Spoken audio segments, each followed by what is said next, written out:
There we go. Right, thank you. Welcome to the presentation.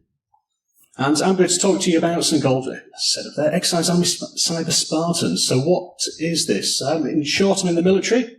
Have been for a few years now. 24. Oh, come on in. Come on in.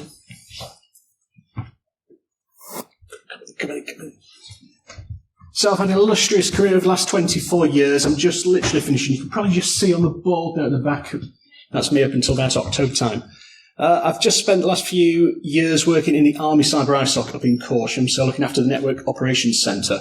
So do I go into as much technical depth as probably everyone else in this room? I'm going to say no. But I've got more kind of higher level look at, I'm having a higher level look at everything there. So as well as doing a little bit on the old cyber security side, yes, a bit of governance, risk, compliance, and Tempest and technical surveillance countermeasures. Don't worry if you don't know about Tempest. Google it. That's the easiest way of talking about that one.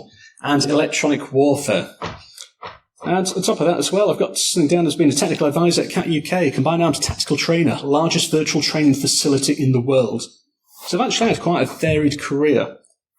And, oh look, yeah, instructor as well, maths, electronics, telecoms, and a simulation and modelling MSc to boot. So that's by day. By night I code. I've done plenty in the background there.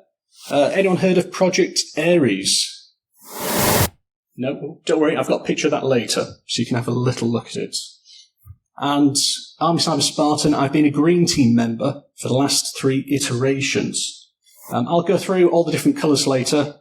The main aim of this presentation is to keep it nice and low level, just so you can understand what's going on, so it's a good introduction. I'll run through all the colours in the colour table. And PCTE, Persistent Cyber Training Environment. That's the American version of what I've been playing around with. So you'll get to learn a little bit more about that. And I did mention I did a bit of coding, so good news. I do a bit of Power Apps. I created probably, Cross Defense, one of the largest Power Apps created by an individual user outside of a team. And has anyone seen that up at the top? What's that on the top right? Yeah, that's right. I've got a network monitoring tool made in Excel. Everyone else know you can use ping in Excel? You can do a whole host of crazy stuff in there. So, if you've not made a monitoring tool in Excel, I don't know what you're doing. It's good fun. And also play around with a bit of GameMaker, Unity, and I've run gaming servers in the past. So that's me. Yet again, very varied. So why are we here? It's all about protecting people's data, protecting your data, protecting your organisation's data. We don't want to lose it. We want to keep it safe and keep hold of it. So that's what this is all about, which is why we like to do these exercises. It keeps us on our game, doesn't it? It brings new people in. And I've put a little bit of a side thing on here. We're very reliant on how we protect our data with cryptographics. Does anyone agree with that? Seen a few nodding heads there. When it comes to cryptographics, it's putting a time delay on when people are going to get access to it. So just bear that in mind. I've obviously put a bit of a Debbie down on what should be quite an upbeat presentation, but just keep that at the back of your mind. Right, so the agenda. What we're going to do is just have a look at a few different types of exercises. So let's have a look at what we do here as civilians, and then compare it to what we do in the military.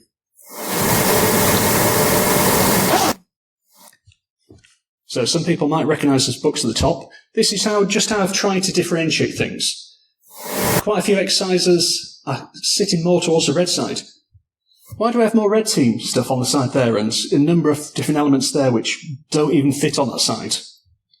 There's a good reason for it. It's more exciting. Everyone enjoys things which has a bit more danger, a bit more going on with it. So hack the box, try hack me, root me. And at the bottom there, I've even put a couple of Steam games on. Hacknet and Grey Hack, yes. I've put Command Challenge there in the middle, just because it's a stepping stone, which, if anything, once you've learnt all that, you then probably slide all the way across to one side. One which is bucking the trend, I must admit the B-sides, Capture the Flag. That is actually probably sits more on the blue side, I believe. So, which is good to see, because not many do that. And the mention of Project Ares, that's a picture of it. So that's a great bit of software, and it's all about being a blue team member. It's a bit cheesy, it's very American, And I believe the software license for it is £900 a month if you're looking at signing up to it. So maybe not quite today unless you've got a bit of spare change. And on the end there, tabletop exercises. Has anyone ever conducted a tabletop exercise? Good, nods of head again. Good. It's mostly in the world of business where you'll be doing that. So you'll be taking out that simulation world, or should we say, a gamified world of things, and doing it for real, doing it in a serious kind of sense. Right, and looking at how we do things in the military. You're going to see a lot of things there kind of err towards the blue side.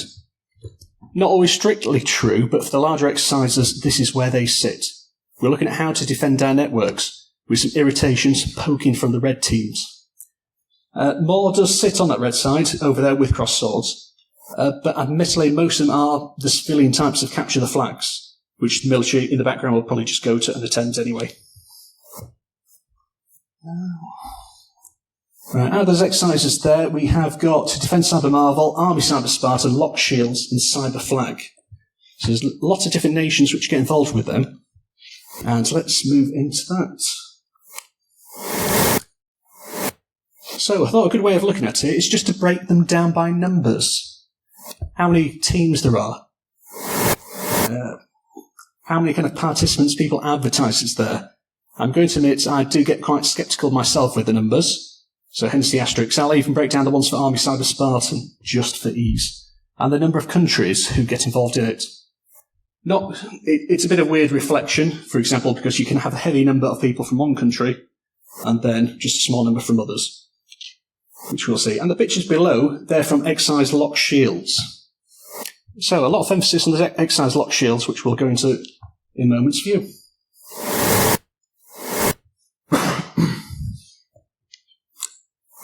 So, for all these different exercises, they actually need a range to run on. We're not just running them on the cloud in many cases there. There's some actual tin sat there in the background. So, on the... where is it there? Army Cyber Spartan side, we actually have the Land Cyber Training Centre. So that is tin we actually own. And I think you've even got the specifications for it a few slides down the line here. So, it's only that exercise and... how best to put it... it's only the regiment which runs it, which is running exercises on it at the moment. So there's that exercise and a few others, which I'll mention one briefly in a moment's view. In the middle there, CCDCOE, NATO Cooperative Cyber Defence Centre of Excellence, over in Tallinn, Estonia. Quite an exciting location, up on the border there with Russia. And it's NATO-led. It's quite an exciting place to go to and see this in action. You've just seen a couple of photos of it all beforehand. It runs the Cross Swords exercise, the Red Team event, Lock Shields, and you'll see DCM, Defence Cyber Marvel, down there. Well, hang on, that's a British exercise. What's that doing over there? But that's where it's running from. And good news, that little picture at the bottom, that's me who took that picture. Because it's so popular and everyone wants to see inside it, they've literally put glass in their networks, in their network room, so you can actually look through, take pictures of it. Showing off. And then on the far right there, you've got the Persistent Cyber Training Environment, which is the American system. I'm going to admit I don't know how big it is. They won't talk about it. I'm a qualified range engineer to use it. So, yes, requested resources from it before. But all I know is that it can go pretty big. It probably is the biggest out of the lot. And even though they only say they have 24 teams on it, who knows how big it can actually get. So on to Army Cyber Spartan. It's a 5-day exercise where either personnel will come in to the exercise area itself, or they can actually remote on in. So that's quite important that we've got everything set up in the background there, that there's enough bandwidth, and there's enough capabilities. Sometimes we'll even send laptops out to the teams themselves, just to ensure that everyone can participate and connect. The main aim of it is to be realistic and challenging. So we take real-world events and actually, shall we say, transform them into something which looks like an exercise, which I don't know, in the world of Capture the Flags, how well people might actually be able to do that.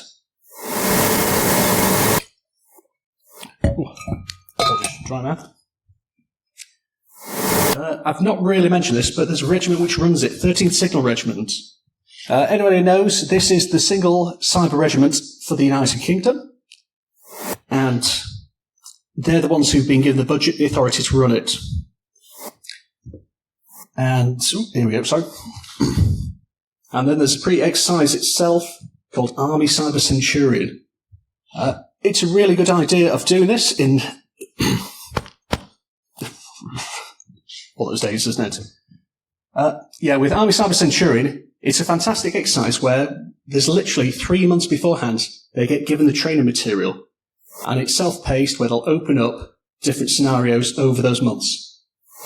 It means that individuals can take part, it means that people can do things in groups, and therefore get prepared for doing the actual exercise.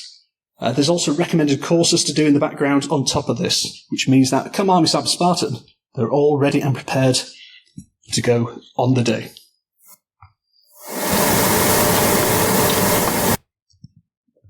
And that just says what it says up on there, or it says what it does what it says on the tin, should I say.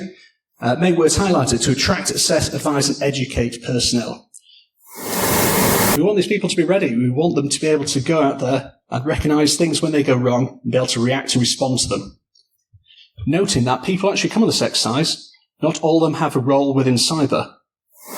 So it means that anyone, even from the infantry, can come along to this event, never mind if they've got communications or IT background.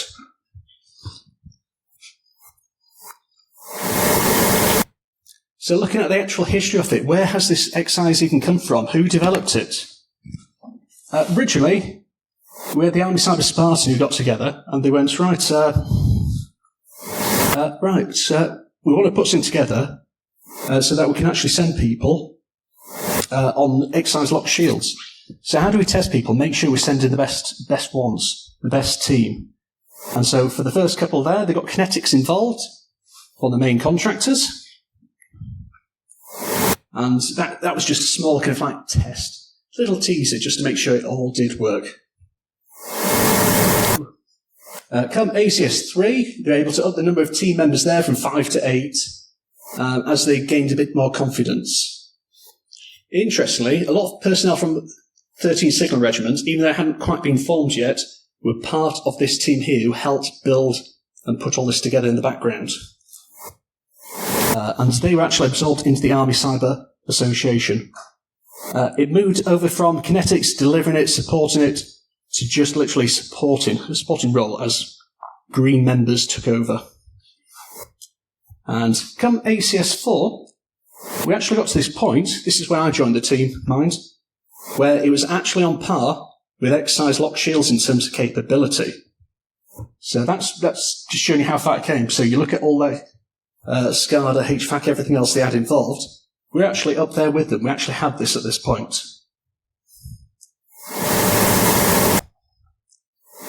Noting, of course, come number 4, we had a slight changeover in who was managing it. We took out kinetics, and Deloitte offered up the best contract. And also with another small firm known as Cybexa doing most of the actual heavy lifting. Because of the success of ACS 4, it actually became an army output. It actually got signed off, fully budgeted, which meant new hardware was actually brought in for it. And the Army Cyber Association was actually pushed out to one side, and the task was given to 13 Signal Regiment to actually host and run it from here. And this is actually where DCM was born from, because these people from the Army Cyber Association, strangely enough, they wanted to keep doing cyber. So they set up Defence Cyber Marvel. They have a different funding stream, different people running it. And it's actually quite a good, successful exercise to this day. You might now ask yourself, right, okay, so we've got these 2 different exercises run by the British Army. What's the point in that? Well, actually, is that not a good thing that we can look across from Army Cyber Spartan and go, DCM, they've done this. Oh, we can do that, but better. And then they can look across when we run our exercise and go, Army Cyber Spartan, actually, we can do that better. So it keeps us almost in constant competition, or a bit of friendly kind of banter, shall we say. Which means that we've got 2 exercises and we're holding each other to account, and we're seeing who can, we're trying to elevate things rather than actually compete. I think that's probably the best way of wording that. Moving on to ACS 5, That was the first exercise done after the handover. So that was us finding our feet as a regiment. It was a new regiment at the time. So it needed time to actually soak in, should we say. Come ACS 23, we changed the numbering. Same thing, should we say. And yeah, you've noticed there, we've kind of hovered around that 23, 24 mark for number of teams. We've actually then since had a bit of a hardware uplift and actually been able to house the hardware properly. Beforehand, it was actually sat on the garage floor in racks. So not good for the equipment, and as I said, part of that formalisation process, actually housing it. And we've actually then got rid of the other contracts in the background and just got one in, so Cybex are running it. In short, it means that just one company taking a bit of slice of the pie, shall we say. We've actually, instead of paying two people, it actually leaves us money for doing more things. So as a taxpayer, you get more value for money.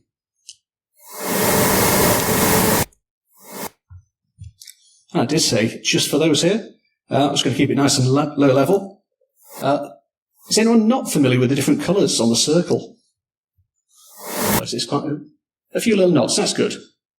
This is why it's here, just so we can actually explain it. And there's probably a few differences here to how you might look at the colour circle as to how us in the background have actually looked and implemented it. Starting down towards the bottom there, we've got the blue team. Blue team, everyone's probably happy with blue and red teams. In that, your blue team here, you're the heroes, you're the defenders of what's happening.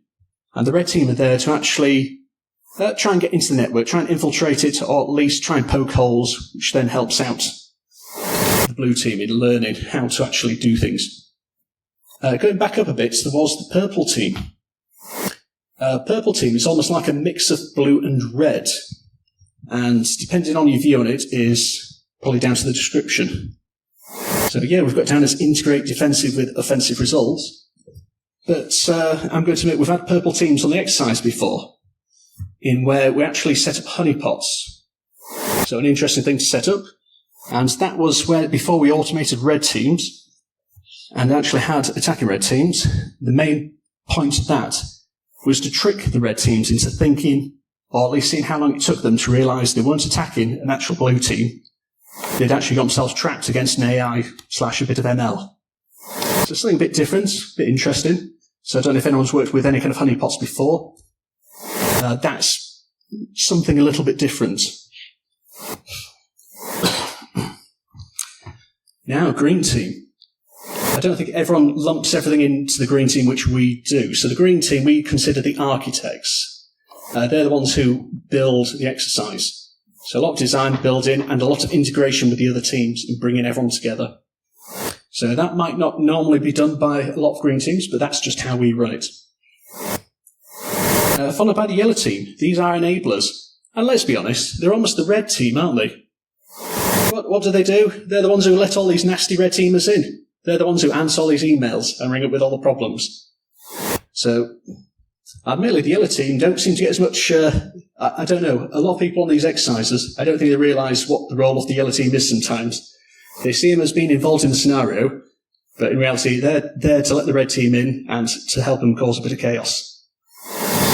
And orange team, we class that as training, but we've absorbed that underneath the white team banner. So I have put that as governance risk compliance. But in reality, think of the white team as referees. They're the ones who are going to adjudicate and do all the marking, scoring, and make sure everything's run fairly.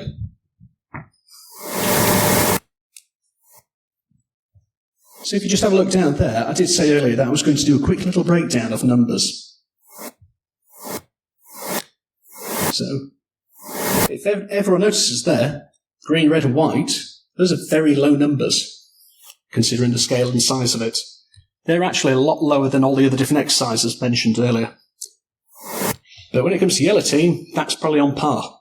That's the reality of it. It takes a lot of people to make things happen, to replicate actual users in the background. You have a lot of teams, a lot of participants, you need a big yellow team to make that happen. And blue teams, that's where our numbers actually come from. So even though I put 400 at the start, that's in reality what's happening. And observers, additional roles, yeah, there's a lot of people who end up coming in Especially, I'd say, more on the observer's side than anything else. Because people are interested in what's going on, and they're looking for metrics themselves. Probably another of the big takeaways of this slide here is that we've automated an incredible amount of things. We've automated a lot of the scoring. A number of times I've seen on other exercises, the people doing the white team, how much time do you hear them sucking air through their teeth, going, I'm not happy with that, I'm going to dock them points. I don't know, has anyone ever seen that? Just me then, fine. But that's something I've seen in action. With the red team, we've also had someone who, for example, went, right, I'm looking after 3 blue teams, I'm going to annihilate them. And then they went off and put on some custom code on the server and actually took out the server. That's not an exercise. What is that? So we've made it fair. The red team events are all synchronized to take place at the same point. The point of the red team is to facilitate the blue teams and their actions. And if the blue teams do, shall we say, some defense which is a little bit, they've changed an IP or a port address instead, so they're like, that stopped the red team. The people who are on the red team are there looking, going, no, that's not going to stop us. We'll just adapt the attack so that it does get round it. You've delayed us by a minute. That is all. So the red team is still active, but as I said, it's a more consistent approach. And because of a lot of this automation, it reduces the numbers quite heavily. So I'm going to admit, blue teams have already mentioned quite a bit about these. The key thing here is actually the number of enclaves they're looking after. We've got government, military and education. So we've simulated these and the effects within them. So what kind of servers they're looking after. So for example, in the government area, they're looking after drones. In the government area, they might be looking after a power plant or a large set of servers with some SCADA or some aircon systems as well, which they're trying to protect. And the education, it's going to be like a Wi-Fi network, just small-scale servers. So the idea is that as you move through these here, the levels of protection are going to be slightly different as well as to what's already set in place. And therefore they need to decide how they're going to best defend them from there.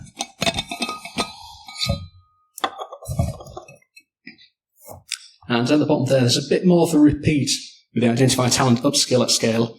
And the key thing here, which is probably a bit new, is we don't want to be elitist. We want to train people in what they're doing. We want them to be good at this. We don't want to scare them off. So that is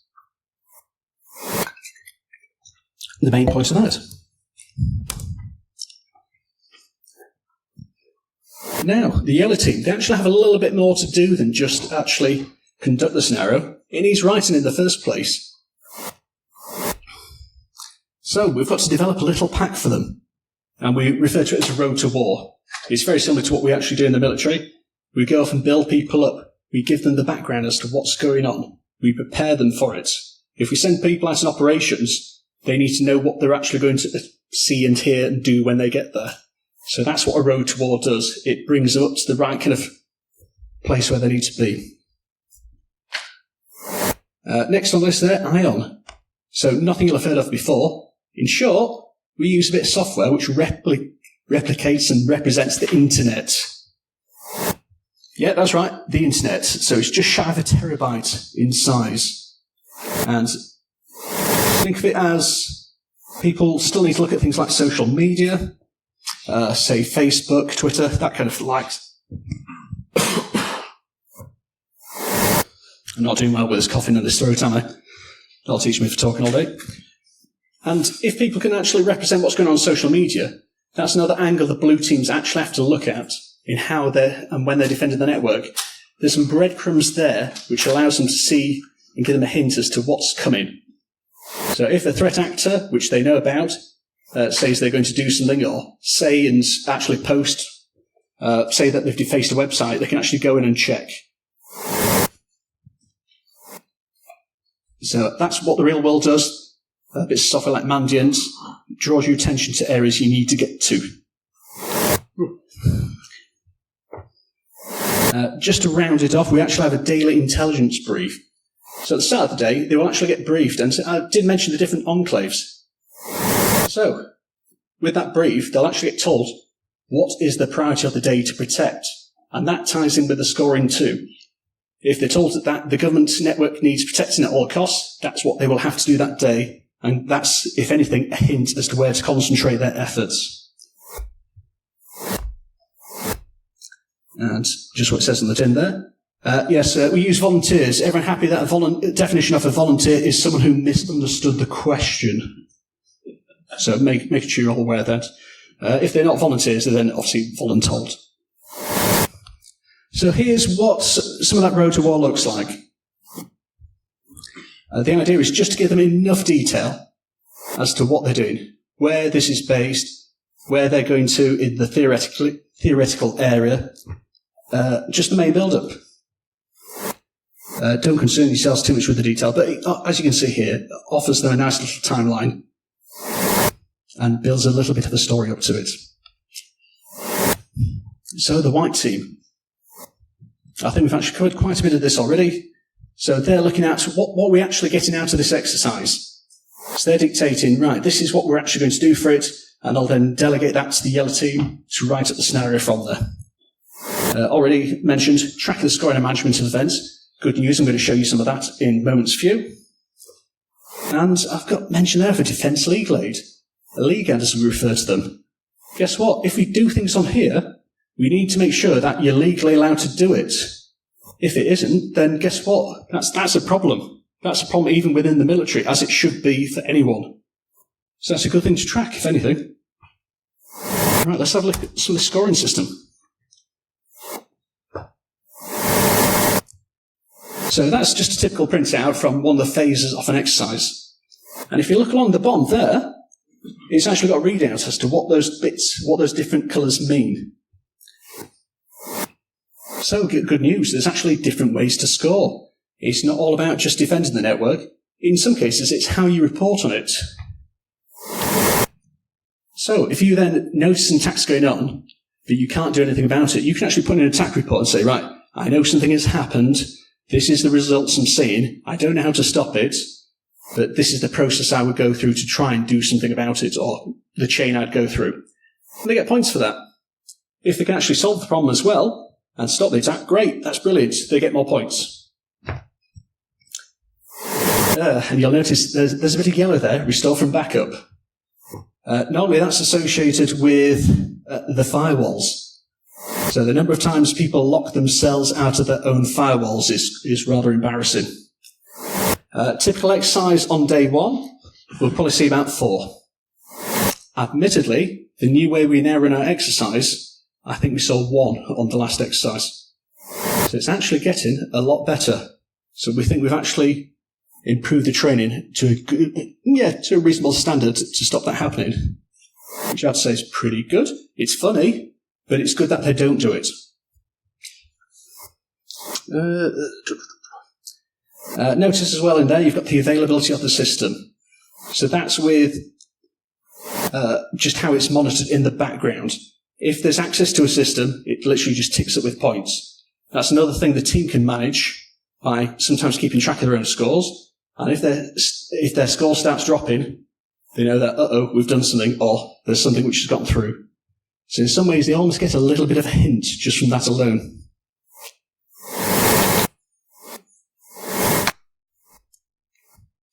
So we're not just concerned with looking at the different teams, we're looking at actually breaking it down by actual users. That's quite handy to see, isn't it? We're looking at how we're going to attract talent, we want to know how well people have done. Does this do that 100% though? This is the problem. It depends on the role that person is playing as to how well we can see that they're doing. In some cases, if you look in the middle there, blue team 12, we can see that chances are they're looking after the firewall and they've had to do a reset on that firewall. So that poor person, they might never have done firewalls before, but they've been put on it. And it could be that blue team using 12 at the end also had a quick go on that, or had to restore a backup from somewhere else. I've seen it before where it's not just military who take part in this exercise. We've actually had a police force take part. And they decided to put a team leader in charge. They didn't touch the system at all. They were literally just managing the team, managing the roles and managing the decisions. So they didn't score any points. But it didn't matter. Their team did really well because of how it was project managed. So this is it. How do we mark that? How do we actually quantify that? I said it's more qualitative than it's difficult. So even with this scoring system here, we can tell overall how well a team has done, but it's still difficult to work out how well an individual has done. It's, yes, answers on a postcard if you do know. And from the sidelines, this is how we can actually watch what's going on. Each and every different system is broken down, so we can watch it as it goes green, amber, red, and we can watch it all over time. So we can see during those phases how well people are tackling all these different systems. It also means, especially on that green team side, if something breaks as well, we can actually go, well, hang on a second, we need to fix that. If it's our fault, we'll put our hands up and go, oops, sorry.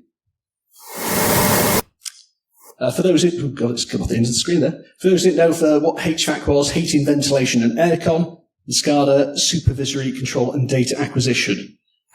That's where you've got, say, a computer system which controls something else. So, for example, in a power station, you might have a bit of SCADA there monitoring temperatures and making sure something stays within ranges. If it gets too high, it might then trigger something else to actually help it cool down.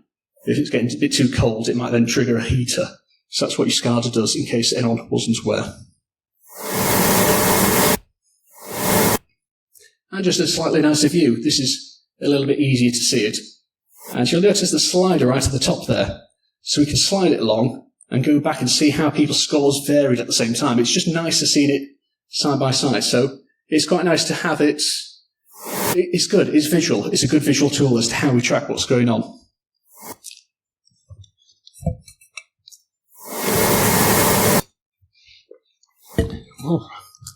Oh, good news. I've covered most of this. Probably new information there is a 1-to-3 ratio. So each red team member is going to mentor 3 blue teams. Does that sound wrong to people? Mentor. A red team, an attacker, mentoring a blue team, 3 blue teams. That's almost what they're doing. Yes, they're conducting the attacks, but come the end of the day, they're actually going to sit in with each of those blue teams and go, right, let's go through what we did today. They're not going to give them all the answers because some of those attacks might still be in use the day after. But they'll tell them what they did right and what they did wrong. And this is part of that development phase within it. And the red team, they're of course going to walk over to the white team and go, by the way, we've just done this, or this blue team's doing this, do you want to check in with them? And they'll also help in determining what the scores are going to be in case there is any kind of fudge factor in there.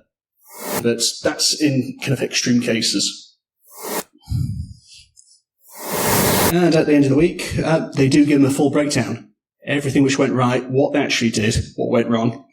And even better, at the end of the exercise, the range gets reset. The blue team still have access to the range and can go back, complete the scenarios again, without an active red team actually even fighting them. Which I can't think of any other ranges which do that. So they can then see their own scores. So they can actually then see their score from before and their score afterwards and see if they actually improved. And these red team members actually keep in touch to tell them what they've done well on, or they can ask them questions if they've struggled on something as well. Phenomenal. Now, green team, this is, as I've mentioned previously, this is where I've been involved. And most of the job is actually, once the architecture is built, or as it's been built, we actually need to keep in touch with lots of different people. And that might seem a bit strange in there. I've put academia. How do we keep in touch with academia? Well, they're actually quite interested in how we do things. Not in terms of just a big style exercise, but in how the military actually work as a team. So how does a military blue team work? What are the social dynamics in there? So that was just one of the master's projects which was done by a certain university. And they're actually looking at seeing if they can do more master's projects from that. So it's quite interesting. And it's actually, you've seen some of the metrics already. There's metrics available, and there's people to talk to. And the military, so we can just tell them what to do.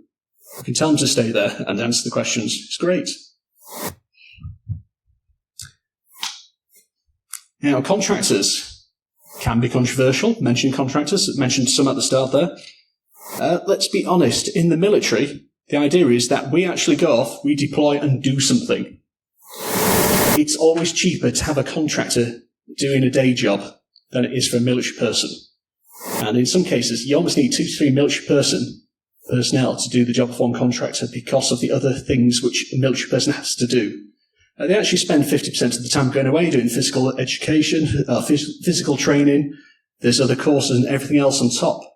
So we actually have a bit of continuity by using these contractors, which helps. So, and again, that's actually value for yourselves, again, as a taxpayer. Another point of what the Green Team gets up to, we've got a technical service desk. I've actually put some of the stats at the bottom there for those interested. I'm not going to talk through them, but this is it. We also look after those technical issues which take place. Say if it's not a scenario-based, sometimes we do get phone calls. Is this part of the scenario or not? And we've got to be very careful as to how we answer the questions. We might sometimes have to engage with the red team just to make sure we're not giving anything away. Right, I'm going to admit this was my main job as part of the Green Team. So I did a lot of the engagement piece. Because guess what? The Blue Team need to know what's going on. They need to know how to connect to the network. We've actually got to train them how to connect to the network because there's a few little special things they need to do to get on there. We don't make it easy for ourselves, of course. And so that engagement with the white team means that we can send out the training material along with all the user credentials for them to log on. We need to make sure they have got the right equipment to be able to do that in the first place.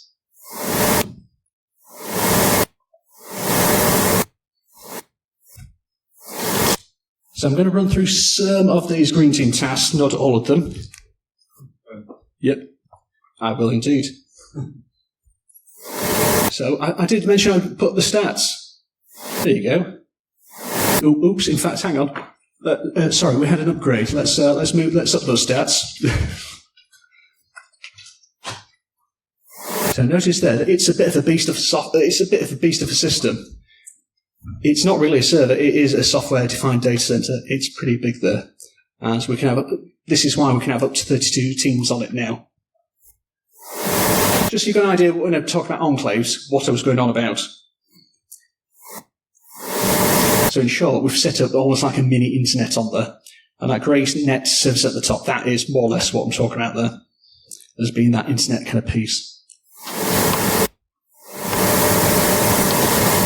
So I did mention 3 earlier, but of course there's a SOC enclave as well, which they do things from. GameNet services, in fact, I'll skip the automation. GameNet services. Right, when you put together a system of any sort, just like here, you need to make sure you're protected from what you're doing. You wouldn't start running red team stuff on your own laptop, would you? You'd, just like in here. If you've got a shark, you put it in a shark tank, but you then don't sit there in your scuba gear having dinner with the shark.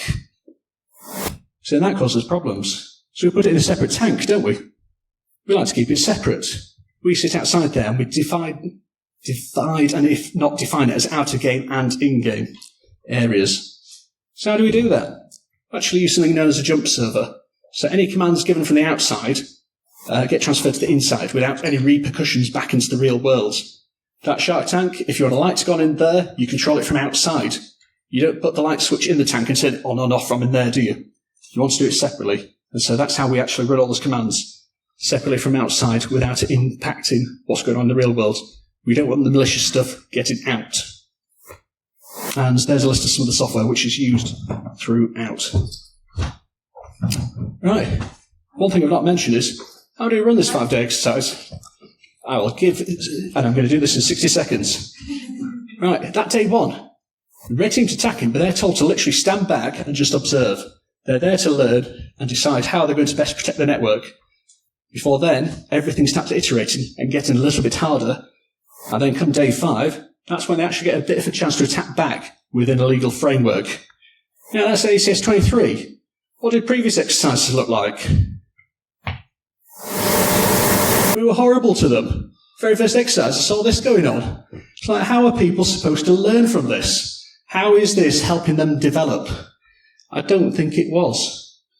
So over the years, we've actually iterated, and if anything, I would say we now have a better product because of it. And if anything, that then fits in with that aim: attract, assess, advise, and educate. So Ray, same as a start there. Told you a little bit about Army Cyber Spartans.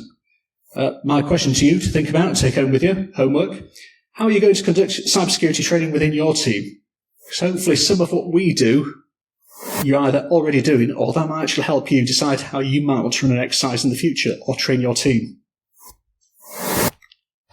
So, right, other than my very dry throat, that's going to be me now stopping talking. So, very much appreciated for your time. Thank you very much.